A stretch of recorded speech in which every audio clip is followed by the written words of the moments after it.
The biggest mistake in science education is believing that if students are doing the lab, they must be learning science. Because science learning actually has two different dimensions, and most classrooms only focus on one of them. Let's start by defining what are the two dimensions of authentic science learning.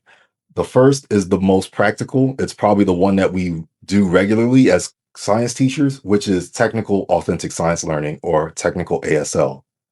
It involves a complex set of activities that scientists actually do in order to do science. I think we can all agree we want to give our students these experiences, and those experiences actually focus on actual technical skills such as pipetting, doing a titration curve, even learning how to mix solutions together. However, this other side of authentic science learning might not be so inherent to every science teacher. It's the cognitive ASL.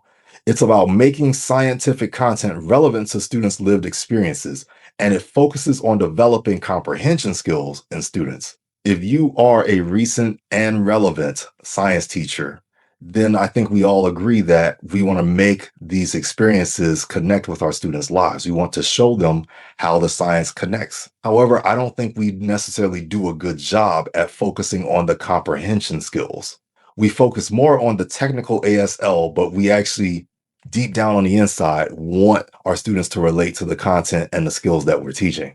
So as I go through this webinar, you're going to see me use this color code, the teal for the technical ASL and the magenta color or the rose color for cognitive ASL. So the real question becomes, where are the opportunities for us as science educators to build more cognitive, authentic science learning into our classrooms?